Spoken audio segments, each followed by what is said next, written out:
이 시간에는 우리 잠시 말씀을 시작하기 전에 좀 전에 우리 이사무엘 집사님 말씀하셨던 것처럼 이번 주 월요일 날 있었던 하일랜드 파크의 총기 사건으로 인해 우리 어린 생명과 무고한 생명이 그만 생명을 잃고 더 많은 사상자가 계속해서 속출하고 있습니다. 이 시간에 우리와는 동떨어진 사건이라고 생각되어질 수 있을지는 몰라도 이러한 총기적인 사건들이 우리 주변에서 일어나고 있는 이 상황들을 바라볼 때 정말로 하나님의 지켜주심과 도움이 정말 우리에게 절실하게 필요한 때가 아닌가 생각됩니다. 이 시간에 우리가 개인적으로 알고 있는 사람은 아닐지라도 이 시간에 잠시 우리에게 마음을 좀 모아서 우리 희생자들과 또한 그 유가족들 하나님 위로해 주시고 다시는 이 땅에 그러한 일들이 하나님 속출되지 않도록 이 나라와 이 민족을 하나님 지켜주시기를 원합니다. 우리 그런 마음으로 우리 잠시 함께 우리 희생자들을 추모하며 하나님 앞에 잠시 기도하는 시간 갖겠습니다. 함께 기도합니다. 하나님 아버지, 희생자들을 위로해 주시고 이 사건들이 우리 가운데 드러나지 않도록 성령께서 역사해 주시옵소서. 하나님, 이 땅에 하나님의 정의와 공의가 흘러넘치게 하여 주시기를 원합니다. 하나님 힘내게 도와주시옵시고 위로해 주시고 하나님께서 역사해 주시옵소서. 주의 도우심을 바라보는 귀한 시간 되게 도와주시옵소서. 하나님이 도우시길 원합니다. 이 땅을 축복해 주시고 하나님 총기 사건으로 인하여 상함과 갈등이 있는 영혼들 다시 한번 하나님께서 위로해 주시고 우리 성도들을 지켜주시고 주의 영을 함께하여 주시옵소서. 하나님 아버지, 우리 사랑하는 귀한 성도들을 눈동자같이 지켜주시니 감사합니다. 하나님, 그럼에도 불구하고 우리 주변에 예상하지 못했던 많은 아픔의 소식들로 우리의 마음이 잡잡해질 때가 있습니다. 이 시간 하나님, 이번 주일 월요일 날 있었던 총기 사건 하나님 하일랜드 파크를 하나님께서 기억해 주시고 또 희생자들과 유가족들을 하나님께서 위로해 주시고 다시는 하나님 그런 아픔들이 우리의 삶의 현장에 찾아오지 않도록 우리 하나님께서 이 나라 이 민족을 지켜주시고 보호하여 주시옵소서. 모든 영광 우리 주님 앞에 올려드립니다. 감사드리며 예수 그리스도의 귀하신 이름으로 기도합니다. 아멘. 은혜 더 낮은 곳으로 라고 하는 제목으로 오늘 루키 설교 시리즈 5번째 시간 함께 여러분들과 말씀 나누겠습니다. 여러분, 하나님께서 이 세상을 창조하셨을 때에 공평하게 창조하셨을까요? 아니면 불공평하게 창조하셨을까요? 질문이 어렵습니까? 하나님이 이 세상을 창조하시고 난 이후에 우리 하나님은 스스로 고백하기를 너무나 아름답고 보기에 좋다라고 말씀하실 만큼 이 세상은 참으로 공평하고 아름다운 세상이었습니다. 그러나 하나님의 형상대로 지음받은 인간에게 죄악이 찾아오고 난 이후부터 인간은 끊임없이 욕망과 내 안에 끓어오르는 이 욕정을 정말로 이루어내기 위해 하나님의 자리를 엄습하려고 하는 인간의 욕망의 결과로 결국 이 세상은 불공평한 시대로 전락되어져 버리고 말았습니다. 단도직입적으로 보더라도 여러분, 세상은 참 공평하지 않은 것 같습니다. 우크라이나와 러시아의 전쟁으로 인해서 물가는 끊임없이 하늘을 향해 치솟고 있고 또한 에너지 비용도 우리가 걷잡을 수 없을 만큼 끊임없이 올라가고 있는 이 경제적 난국 속에 전쟁 때문에 수도 없이 많은 그 이익을 챙기는 또 다른 사람들이 우리의 삶의 한편에는 자리 잡고 있다라고 하는 사실입니다. 또한 얼마 전에 읽었던 기사의 내용인데요. 요즘 우리의 사회 가운데에 기름값이 너무나 치솟고 있다 보니 서민들과 소상공인들은 여전히 못 살겠다라고 하는 탄식과 이 아픔의 발언들이 연발하고 있는 이 상황 속에서도 몇몇 정유 회사들은 이 기름의 공급량들을 조절하면서 이루 말할 수 없는 수억만 수천억의 돈을 벌어들이고 있다라고 하는 그 기사를 읽어볼 때 세상이 원래 불공평하다라는 것은 알았지만 이렇게도 불공평할 수 있을까라고 하는 생각을 잠시 가져봅니다. 사랑하는 성도 여러분, 오늘 우리가 살아가고 있는 이 시대는 우리가 이전에 살아왔던 어떤 시대보다 부익부 빈익빈의 양극화된 현상이 너무나 뚜렷하게 나타나고 있는 그 현실 한복판에서 저와 여러분들이 살아가고 있습니다. 그런 한복판의 삶에서 하나님을 믿는 저와 여러분들, 그럼에도 불구하고 우리가 잊어버리지 말아야 할 하나님의 마음 하나가 있습니다. 그것은 바로 흐름이라는 겁니다. flowing, 흐름이다라는 것이죠. 세상이 불공평하다라는 것은 기울기가 있다라는 이야기입니다. 기울기가 있다라는 것은 그 자체로 흐름이 있다라는 이야기입니다. 마치 물이 높은 곳에서 낮은 곳으로 흘러내리는 것이 자연에 쏠리고 있는 것처럼 우리의 마음도 그리 흘러가야 됩니다. 우리의 배려도 그렇게 흘러가야 되는 것이고요, 하나님의 사랑도 그렇게 흘러가야 되는 것이고, 우리의 물질도 그렇게 흘러가야 되는 것입니다. 마치 이스라엘 땅에 있는 사해 바다가 헬몬 산으로부터 내려오는 그 눈 녹은 물을 다른 곳으로 흘려보내지 않아 결국 고여있기에 다른 생명체가 살아갈 수 없을 만큼 진한 농도를 가지고 있는 그 사해 바다, 그러나 바로 그 밑부분에 마치 갈릴리 호수, 우리가 알고 있는 미시간 호수처럼 끝이 보이지 않는 푸르디 푸른 그 바다와 같은 그 갈릴리 호수는 여전히 주변의 논과 밭 그리고 과수원에 물을 흘려줌으로 말미암아 아름다운 농작물들과 과실의 풍성함의 결과를 가져올 수 있도록 그 물을 여전히 흘려보내주는 것처럼 말입니다.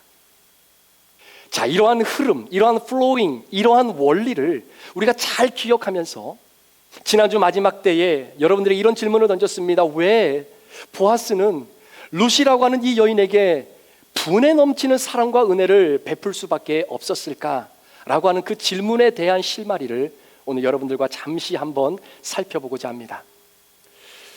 대한민국 국민으로서 여권을 가지고 있는 분들은 모두가 다 주민등록번호를 가지고 있습니다. 아마 여러분들 가운데는 주민등록번호가 말소가 된 분들도 있겠지만 아마 아직도 주민등록번호를 가지고 계신 분들도 계실 겁니다. 770-215-1548-512 이게 제 주민등록번호입니다. 마찬가지로 미국에 살고 계시는 분들은 소셜 넘버를 다 가지고 계실 겁니다. 혹시 여러분 오늘 본문에 등장하는 룻이라고 하는 여인이 가지고 있는 주민등록번호와 같은 것을 혹시 알고 계십니까? 이 룻이라고 하는 여인은 번호는 아니지만 어느 누가 보아도 이 여인의 정체성을 표현하는 네 자리 숫자가 있었습니다. 그것은 무엇이냐면 바로 모압 여인이라고 하는 말입니다. 모압 여인이면은 다른 누구 생각할 것 없이 바로 룻이라고 하는 여인을 지칭하게 됐죠. 아무도 룻을 더 알려고 하지 않았습니다.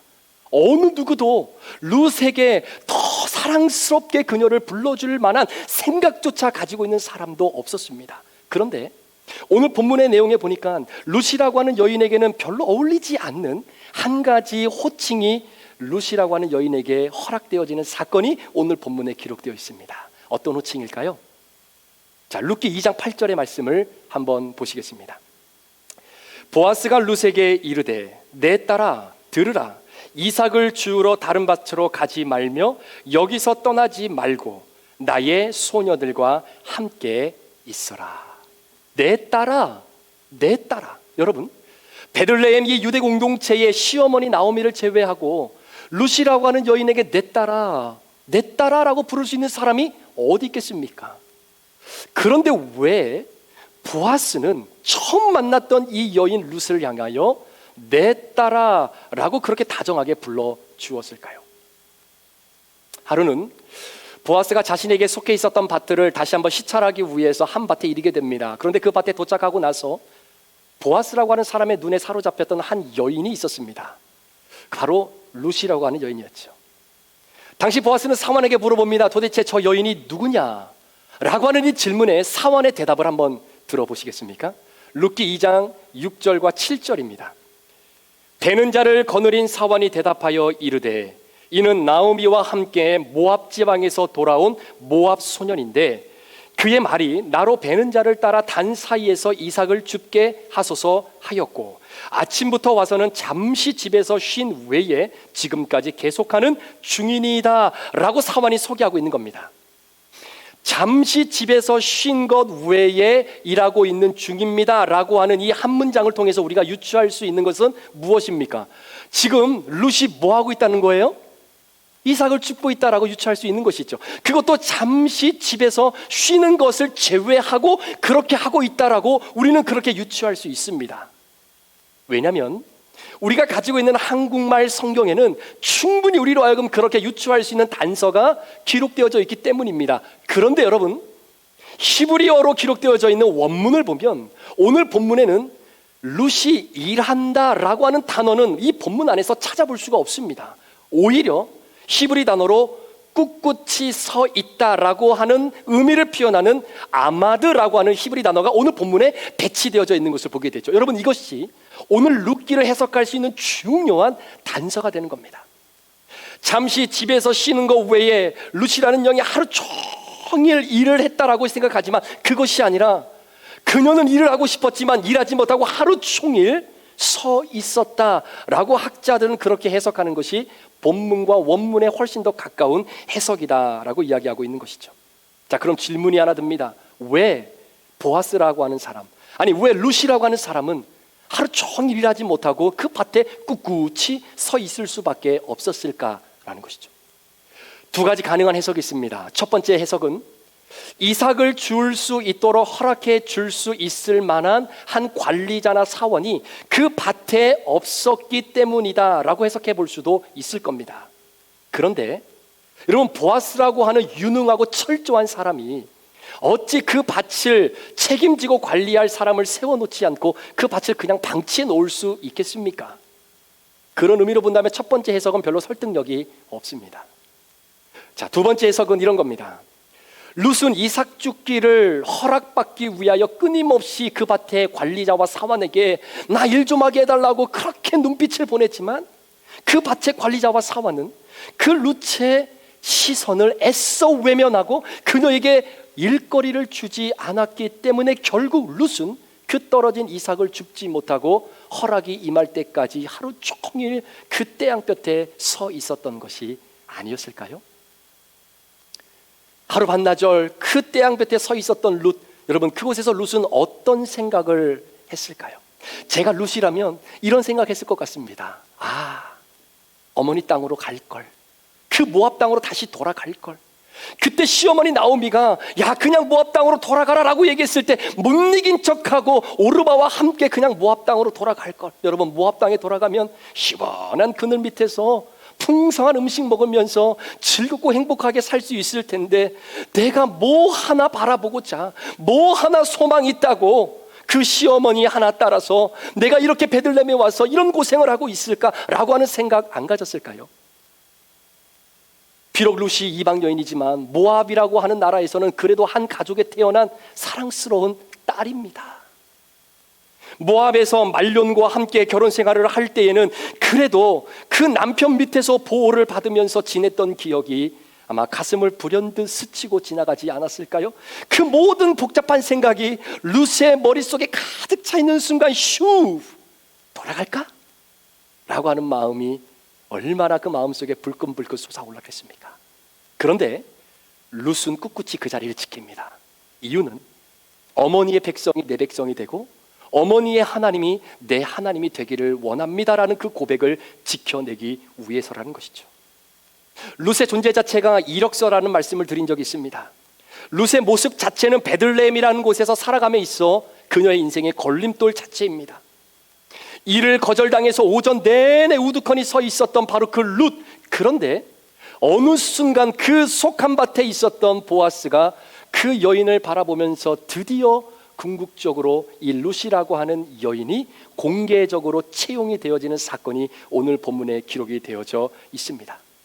자, 그렇게 공개 채용되어진 것도 룻이라고 하는 여인에게는 굉장히 감지덕지하고 감사한 일이겠죠. 그런데 이어지는 본문의 내용을 보니까 이루 감당할 수 없는 보아스의 은혜가 룻이라고 하는 여인에게 이동하는 것을 보게 됩니다. 자, 5가지의 은혜를 한번 정리해 봤는데 한번 들어보세요. 첫 번째, 룻에게 임했던 은혜는 다른 밭으로 가지 말라는 겁니다. 네 직장은 여기다라는 거지요. 항상 여기 와서 일할 수 있는 곳이 있다는 것이 얼마나 룻에게는 감사한 것입니까? 두 번째와 세 번째는 보아스 밭의 소녀 일꾼들 곁에 있으라고 은혜를 베풀고 젊은 사원들이 짓궂은 일을 하지 못하도록 모든 장치들을 보아스가 다 룻을 위해서 해 놓았습니다. 이것도 은혜이죠. 네 번째는 목이 마르면 얼마든지 다른 보리 추수하는 사람들이 떠놓았던 물을 함께 마실 수 있는 배려의 은혜도 주었을 뿐만 아니라 마지막 5번째는 어찌 모압 여인, 이방 여인이 여러분 이 보아스와 겸상할 수 있겠습니까? 그럼에도 불구하고 보아스는 자신의 식탁에 룻과 함께 밥을 먹을 수 있도록 은혜를 베풀게 되는 것입니다. 보세요. 이런 파격적인 제안에 여러분들이 룻이라고 한다면 어떤 생각이 들겠습니까? 아니 왜 이 사람이 나한테 이렇게 은혜를 베풀지? 예전에 만난 적도 없고 나를 알지도 못하고 나도 이 사람을 모르는데 아니 이 사람이 왜 이렇게 부담스럽게 나에게 사랑과 은혜를 베푸는 것일까? 라고 하는 질문이 여러분 안 드시겠습니까? 아니나 다를까 룻기 2장 10절 룻의 고백을 한번 보세요. 룻이 엎드려 얼굴을 땅에 대고 절하며 그에게 이르되 나는 이방 여인이거늘 당신이 어찌하여 내게 은혜를 베푸시며 나를 돌보시나이까? 보세요. 룻도 궁금했잖아요. 룻이 보아스에게 이렇게 물어봅니다. 그 물음에 자 보아스가 어떻게 대답하는지 그 대답 안에 놀라운 진리가 숨겨져 있습니다. 자 룻기 2장 11절 12절 보아스의 대답을 들어보십시오. 보아스가 그에게 대답하여 이르되 내 남편이 죽은 후로 내가 시어머니에게 행한 모든 것과 내 부모와 고국을 떠나 전에 알지 못하던 백성에게로 온 일이 내게 분명히 알려졌느니라. 여호와께서 내가 행한 일에 보답하시기를 원하며 이스라엘의 하나님 여호와께서 그의 날개 아래에 보호를 받으러 온 내게 온전한 상 주시기를 원하노라 하는지라 라고 보아스가 대답을 하는 겁니다. 자 보십시오. 룻이 보아스에게 아니 왜 나에게 이렇게 은혜를 베푸십니까? 이렇게 물어봤을 때 보아스가 이렇게 대답할 수 있는 것 아닙니까? 아 그거 내가 보니 당신 피부 색깔도 그렇고 가만히 보아니 모압에서 온 사람 같은데 그 이민자 생활 그거 쉽지 않은 거 내가 알거든요. 그러니까 다른 것 아닙니다. 그냥 불쌍해 보이고 안쓰럽게 보여서 여기 와서 일하라고 하는 것이고 일 열심히 한 후에 돈 좀 벌으면 그때 내가 베푼 은혜나 좀 기억하고 그때 한번 찾아오면 됩니다. 뭐 이렇게 이야기해 줄 수도 있는 것 아니겠느냐라는 이야기죠.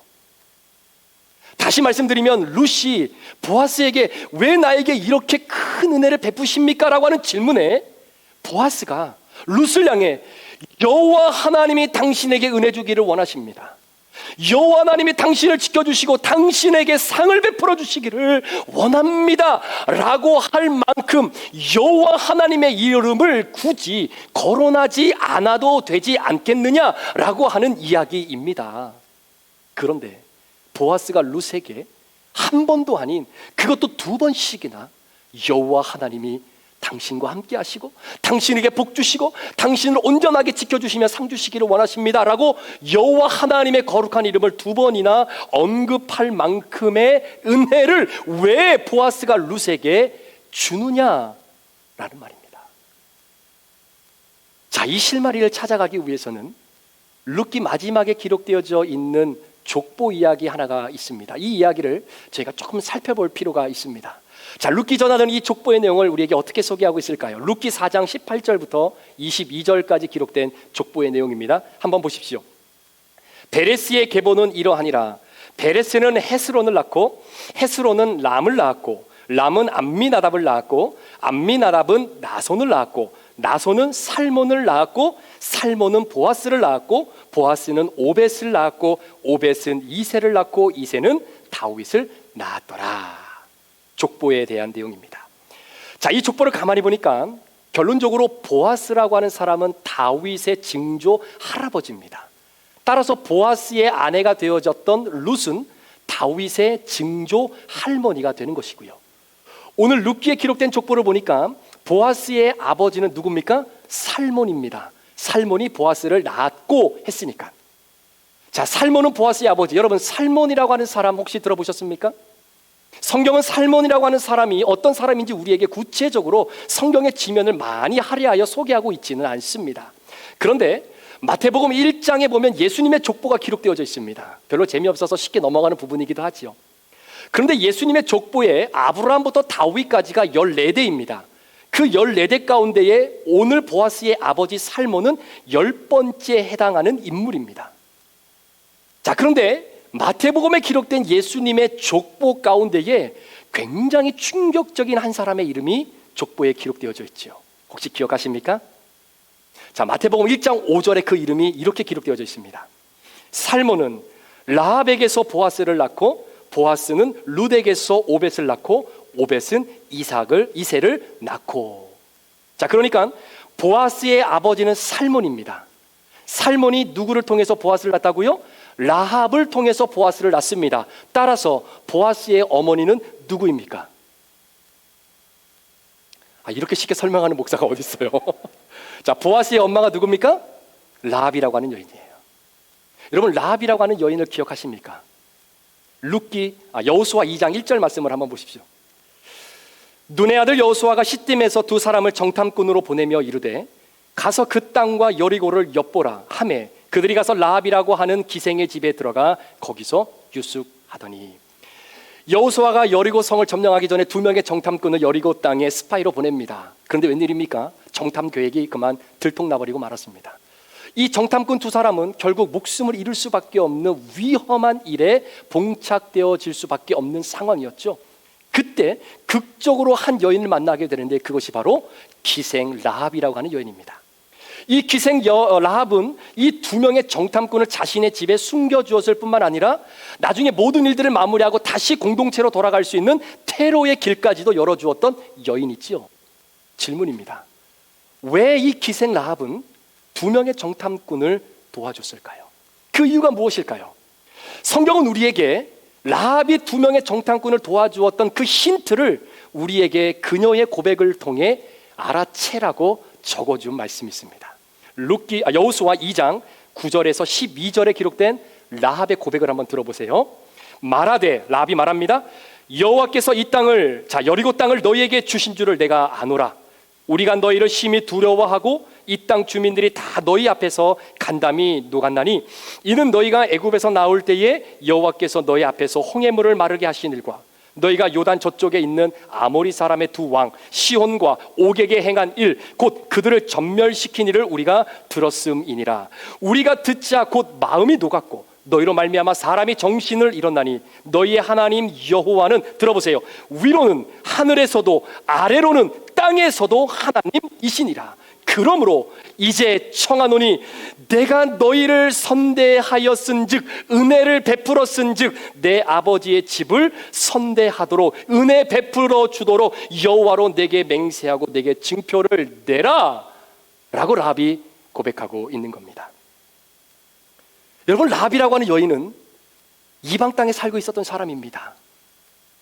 복음의 불모지라고 말하는 그 여리고성 그 한복판에 라합이라고 하는 여인은 여호와 하나님이 누군지를 알고 있었습니다. 그 여호와 하나님을 무엇이라고 고백합니까? 위로의 하나님, 아래로의 하나님. 이 말을 다른 말로 표현하면 이 세상에 존재하는 어떠한 신과도 비교 대상이 될 수 없는 바로 그 전능하신 여호와 하나님, 상천하지의 하나님, 그 하나님이 이스라엘을 이끄시는 하나님이요, 그 하나님이 바로 이방 땅에 기생의 신분으로 살아가고 있는 나의 하나님이시기도 합니다. 그 하나님을 믿고 섬기고 외웠던 그 하나님을 믿는 자들을 어찌 도와주지 않을 수 있겠느냐라는 것이죠. 복음의 불모지에 이 라합이라고 하는 여인을 우리 하나님은 예전부터 준비시키고 그 땅에 심어 놓으셨습니다. 그리고 하나님의 구원의 계획 가운데 이 두 정탐꾼이 여리고성을 점령해야 되는데 본의 아니게 그 정탐꾼의 계획이 탄로남으로 말미암아 이 두 사람이 죽게 되어질 그 위험천만한 상황 속에 이미 하나님이 그 땅에 심어 놓았던 라합이라고 하는 여인을 통해 두 사람을 구해주고 퇴로의 길까지 열어줌으로 말미암아 궁극적으로 하나님이 이루고자 하시는 가나안의 정복의 모든 일정들이 아름답게 이루어지게 만들었던 모든 것이 미크레 우연일까요?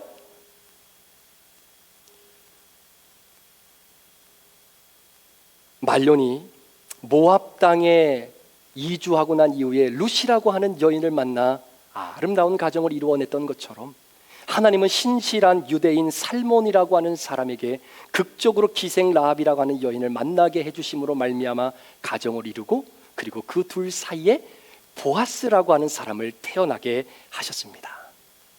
자, 그 가정을 곰곰이 생각해 보면서 우리의 상상력을 조금 한번 동원해 볼게요. 여러분 한번 생각해 보십시오. 유대인인 살몬이 기생 라합과 결혼했습니다. 이것이 얼마나 상상을 초월하는 일이겠습니까? 당시 문화적으로 또한 신앙적으로도 일어날 수 없는 일이죠. 자, 기생 라합은 살몬과 결혼하고 난 이후에 자신이 살아왔던 과거의 아픈 모습들이 사람들에게 비추어지는 것을 굉장히 꺼려했을 것입니다. 누구보다도 나를 아내로 맞이해 주었던 살몬이라고 하는 남편에게는 더더욱 그랬겠죠. 그런데 세상에 숨길 것이 없다고 결국에는 라합의 옛 생활이 드러나게 되고 이로 인해 살몬과의 결혼 생활도 그리 순탄하지는 않을 수도 있겠다라고 상상해 볼 수 있는 겁니다. 동네 사람들은 라합이라고 하는 그 이방 여인을 바라볼 때마다 마치 투명인간 취급합니다. 라합은 자신의 존재 자체가 걸림돌입니다. 일거리를 찾는 것도 쉽지가 않습니다. 어떻게든 살아보려고 인터뷰를 보는 곳곳마다 돌아오는 소식은 떨어졌다 안 됐다 떨어졌다 안 됐다라고 하는 소식만 들려오게 됩니다. 남편이 살몬의 입장에서도 사랑했기에 라합이라고 하는 그 여인을 내 아내로 맞이는 하면서 살아가기는 하지만 주변에 따사로운 그 따가운 시선을 살몬도 한 몸에 받고 살아가는 것이 그 사람도 쉽지는 않았겠죠. 뿐만 아니라 살몬과 라합 사이에서 태어난 보아스는 또 어떻겠습니까? 보아스는 어린 시절 굳이 듣지 않아도 되는 이야기를 들어가며 상처와 아픔 속에서 살았겠죠. 친구들이 혼혈아라고 놀렸을 것입니다. 창녀의 아들이라고 하는 꼬리표를 달고 살아야만 하는 태생적인 아픔과 수치를 지니고 살아가는 주인공이 되고 말아버렸습니다. 내 어머니가 그렇고 그런 사람이었다는 사실. 여러분, 사춘기를 지냈던 보아스, 이 소식이 주변 친구들에게 알려지게 되자 보아스와 친하게 지냈던 친구들은 하나씩 그 옆을 떠나가고 맙니다. 보아스는 왜 아버지? 나를 이런 가정적인 형편에서 왜 나를 태어나게 하셨습니까? 라고 하늘을 향해 목 놓아 부르짖고 싶었던 마음이 어디에 한두 번이었겠느냐라는 것이죠. 충분히 상상할 수 있는 이야기입니다. 그런데 우리의 이 모든 상상력을 한숨에 잠재우게 만드는 아버지 살몬의 행동을 잠시 한번 유추해 보기를 원합니다. 어떻게 한번 유추할 수 있을까요? 저는 그 해답을 오늘 본문에 등장했던 이 보아스라고 하는 사람을 통해서 한번 발견해내기를 원합니다. 자, 보아스가 어떻게 룻이라고 하는 여인에게 이렇게 분에 넘치는 사랑의 행동을 하게 된 그 원인이 무엇으로부터 기인된 것인지, 누구로부터 그것을 전수받았기에 이것이 가능하게 되었는지라고 하는 측면에서 한번 생각을 해보려고 하는 것이죠. 아버지 살몬은 이방 여인 라합을 아내로 맞이합니다. 라합의 인생 자체가 걸림돌입니다. 라합의 겉모습 자체가 이력서라고 한다면 이미 라합은 베들레헴 공동체에서 자격 미달이나 마찬가지입니다. 이방인이라고 하는 그 이유 하나만으로 동네 사람들의 손가락질과 따사로운 시선이 날카롭게 라합이라고 하는 여인에게 집중되어져 있을 그때에 남편인 살몬은 이름 그대로 그 아내를 덮어줍니다. 살몬은 그 모든 상처와 아픔을 누리고 있는 내 아내를 감싸줍니다. 외투, 겉옷, 망토라고 하는 그 이름처럼 어느 누구도 손가락질하며 거들떠보지 않았던 그 라합이라고 하는 기생 여인을 자신이 동원할 수 있는 모든 방법을 동원하여 여인을 아름답게 감싸고 덮습니다. 이런 상황에서 보아스는 유대인인 내 아버지가 이방인을 아내로 얻게 되어짐으로 말미암아 겪게 되어지는 수치와 혐오스러움과 그 모든 부담감을 감내하면서까지라도 사랑하는 아내 라합을 품어주었던 그 아버지를 보아스는 직접 보고 피부로 느끼며 그의 인생을 살아가게 되는 것이죠. 이방 여인이기 때문에 일자리를 찾는 것이 하늘의 별 따기처럼 어려울지는 모르겠습니다. 그럼에도 불구하고 모든 것들을 다 제거하고 라합이라고 하는 아내에게 일거리를 만들어주기 위해 동분서주했던 그 살몬의 모습도 보아스는 보며 자랐겠지요. 그 모습을 보면서 보아스는 어떤 생각이 들었을까요? 그래, 나도 아버지와 같은 남자가 돼야 되겠다. 나도 아버지와 같은 남편이 앞으로 돼야 되겠구나. 나와 피부색이 다르다고, 나와 생김새가 다르고 말투가 다르고 폼새가 다르다고 내가 그 사람을 무시하고 업신여기지 않는 그런 사람이 돼야 되겠다라고 하는 가치관을 가지고 여러분 그 가정에서 자라나지 않았을까요? 이런 가치관 속에서 자랐던 그 보아스가 이방 여인 룻을 마주했을 때 여러분 어떤 느낌이 들었을까요? 이방 여인으로서 유대인 아버지와 결혼하여 힘겹게 살아갔던 그 어머니 라합의 모습을 보는 듯 룻을 향해서도 그 긍휼의 마음이 나도 모르게 마음속에 솟아나는 것 아니었겠습니까? 시간이 흘렀습니다. 자신의 어머니 라합을 인식하는 동네 사람들의 태도가 조금씩 사뭇 다르게 느껴집니다. 하루는 그 이스라엘 공동체의 리더 되시는 사람들이 보아스에게 찾아와서 그렇게 이야기를 하는 거죠. 보아스야, 네 엄마가 이방인 여인이어서 부끄럽니? 친구들이 이리저리 놀려대니 너 마음이 많이 힘들지. 그런데 잘 들어봐라. 네 어머니는 말이야, 우리 이스라엘 백성들이 하나님의 뜻에 따라 여호수아를 중심으로 가나안 땅으로 진격할 때 난공불락이라고 불리는 그 여리고 성을 먼저 무너뜨려야 되는데, 그 성에 정탐꾼을 보냈던 두 명이 결국은 어려움에 처하는 그 순간 너희 어머니가 도와주지 않았다면, 너희 어머니가 문을 열어 그들을 믿음으로 받아주지 않았다면 그 두 사람은 목숨을 잃었을 뿐만 아니라 오늘 너에게 이 이야기를 하고 있는 우리들도 결국은 목숨을 잃어버리게 될 수밖에 없는 상황들이 얼마나 비일비재하게 많았는지 모른단다. 너희 어머니의 용기와 너희 어머님의 믿음과 그 라합이라고 하는 여인의 사랑과 그 배려의 마음이 우리 공동체에 임하지 않았다면 아마 우리는 죽었을지도 모르고 가나안 땅에 들어가지 못했을지도 몰라. 그럼에도 불구하고 너희 어머니 때문에 두 사람이 살고 우리가 살고 지금 여기까지 오게 된 그 궁극적인 이유가 다른 사람이 아닌 바로 네 어머니 때문이란다. 그러니 보아스야, 살아가면서 사람들이 너를 향해, 네 어머니를 향해 손가락질하며 이방 여인이라고, 기생이라고, 이방인이라고 그렇게 혐오감과 수치와 부끄러움을 준다 할지라도 너만큼은 네 어머니를 누구보다도 자랑스럽게 여겨야 되는 것이다. 우리 이스라엘 공동체는 그 누구보다도 너희 어머니에게 받은 은혜와 사랑이 굉장히 크다는 걸 잊지 말아라. 보아스는 자라면서 이스라엘 공동체로부터 받았던 용기와 희망, 삶을 포기하고 싶은 생각이 들 때마다 내 어머니로 하여금 오늘 이스라엘 공동체가 여기까지 살아오고 있다는 것을 마음속에 품고 살아갔던 바로 그 모습, 정말로 어머니 라합을 한 인격체로 사랑하고 존중히 여기며 이방인으로서 경험할 수밖에 없었던 그 아픔과 소외감을 따뜻한 사랑의 위로로 덮어주었던 아버지 살몬의 모습을 경험한 그 보아스가 어찌 자신에게 속한 밭에서 이삭을 줍기를 원하는 그 룻이라고 하는 여인을 바라볼 때 그 여인이 룻으로 보였습니까? 아니죠. 자신의 어머니 라합으로 보아스의 눈에는 보였을 것입니다. 어찌 룻이라는 모함 여인에게 보아스가 사랑과 은혜를 베풀지 않을 수 있겠습니까? 사랑하는 성도 여러분, 은혜와 사랑은 낮은 곳으로 흘러가게 되어져 있습니다. 저와 여러분은 하나님의 은혜와 사랑을 받은 자들입니다. 저 높고 높은 별을 넘어 이 낮고 낮은 땅 위에 다른 누구가 아니라 나 한 사람 살려내고 죄 용서하여서 하나님의 거룩한 자녀로 만들어 주시고자 하는 그 하나님의 구원의 계획을 이루어내기 위해 하나밖에 없는 독생자 예수 그리스도를 나를 살려내기 위해 이 땅에 보내주셔서 십자가를 지게 하셨던 하나님. 여러분, 히브리서의 말씀에 보면 우리 예수님이 십자가를 지실 때 그 십자가의 부끄러움을 감내하셨다라고 고백합니다. 왜 그랬을까요? 여러분, 그 십자가의 수치가 얼마나 부끄러운 건데요, 모든 옷이 다 벌거벗겨져서 이제는 모든 사람의 저주의 대상이 되는 바로 그 한복판에서도 우리 예수님은 그 부끄러움을 이겨내셨다라고 성경은 기록합니다. 왜요? 그 이유가 무엇입니까? 바로 하나님 아버지의 구원의 계획을 이루어 드리는 것 자체가 지금 십자가상에서 받는 그 부끄러움과 수치와는 비교될 수 없었기 때문에, 그러한 은혜가 저와 여러분들 가운데 이미 임했다라는 거예요. 그 하나님의 사랑이 오늘도 양극화가 되어진 이 시대 한복판에 여전히 하나님을 믿는 자들이 놓치지 말아야 될 하나님의 마음, flowing, 흘러야 되는 겁니다. 은혜는 더 낮은 곳으로, 사랑은 더 낮은 곳으로 흘러야 됩니다.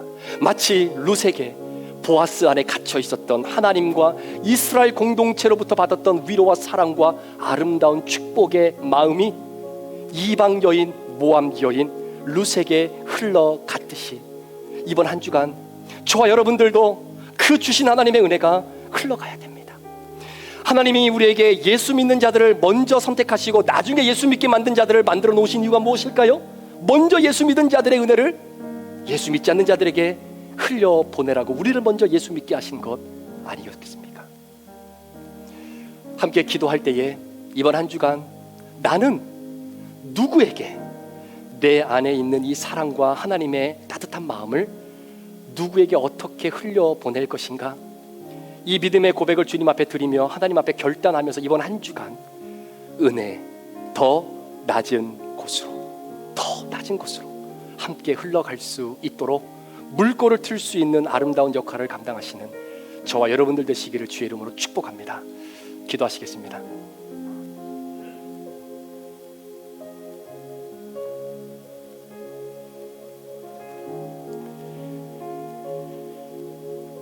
보아스는 철저하게 아버지 살몬과 이방 여인이었지만 자신의 어머니로 인생을 살아주었던 라합의 삶을 철저하게 보았습니다.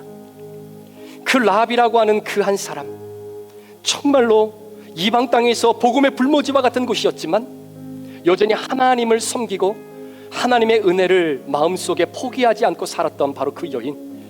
하나님의 구원의 계획은 우리의 상상을 초월합니다. 소망하며 기도하기는 그렇게 보아스가 보고 자랐던 아름다운 하나님의 사랑과 은혜의 현장들이 결국 루시라고 하는 여인에게 흘러들어가게 되는 것처럼 하나님 우리에게 은혜 많이 주셨습니다. 예수 그리스도를 믿는 은혜보다 더 큰 은혜가 어디 있겠습니까? 그 은혜도 주셨을 뿐만 아니라 물질도 주시고 건강도 주시고 하나님을 사랑하는 마음도 주시고, 하나님 주신 이 은혜 사해처럼 가둬놓지 마시고 갈릴리 호수처럼 이웃과 또한 주변을 향해 흘려보낼 수 있는 저와 여러분들의 한 주간의 삶이 되기를 소망합니다. 이번 한 주간 어떻게 누구에게 이 사랑 흘려보낼 것인지 주님 말씀해 주시고 가르쳐 주십시오. 이 시간에 함께 주님 앞에 결단하며 기도하시겠습니다. 기도합니다. 하나님 아버지, 이 시간도 주님의 거룩한 뜻을 믿음으로 바라보기를 원합니다. 하나님, 보아스가 룻에게 그렇게 분에 넘치는 사랑을 베풀 수밖에 없었던 것 다른 무엇이 아니라 룻이 그렇게 경험했고 룻이 그렇게 살아왔고, 아니 보아스가 그렇게 경험했고 보아스가 그렇게 살아왔기 때문임을 고백합니다.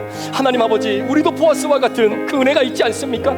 이 시간에 성령 하나님 도와주시옵소서. 우리 사랑하는 귀한 성도들의 눈을 열어주시고 정말로 하나님 부익부 빈익빈의 현상이 양극화가 되어진 이 현상의 한복판에 하나님의 마음을 잃어버리지 않기를 원합니다. 하나님의 마음을 잃어버리지 않기를 원합니다.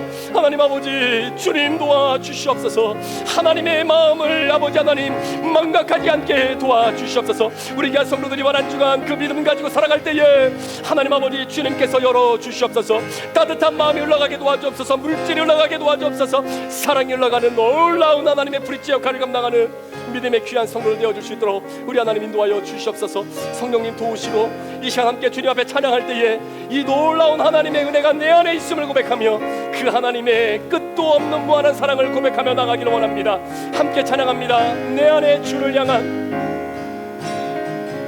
내 안에 주를 향한 이 노래, 영원한 노래 있으니. 날 향한 주님의 크신 사랑 영원히 찬양하리라. 십자가 그 사랑, 십자가 그 사랑 찬양하리. 날 구원하신 그 사랑, 내 삶을 드려 찬양하리라. 놀라우신 주의 사랑 영원히 찬양하리라. 아름다우신 오 놀라우신 경험할 수 없는 사랑, 오 위대하신 하나님의 사랑 영원히 찬양. 고백합니다. 내 안에 주를 향한 이 노래, 내 안에 주를 향한 이 노래, 영원한 노래 있으니. 날 향한 주님의 크신 사랑 영원히 찬양하리라. 십자가 그 사랑 찬양하리. 십자가 그 사랑 찬양, 나를 구원하신 날 구원하신 그 사랑, 내 삶을 드려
주와 같은 분은 없네.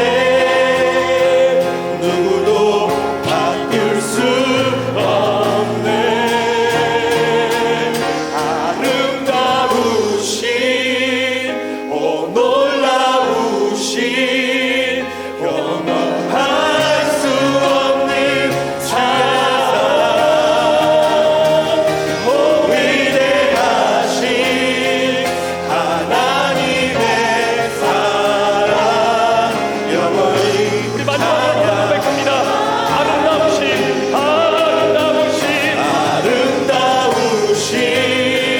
오 놀라우신 영원할 수 없는 주의 사랑 오 위대하신 하나님의 사랑 영원히 찬양하리 영원히 찬양하니 영원히 찬양하리. 그 하나님께 영광의 박수 한번 올려드립니다. 아멘.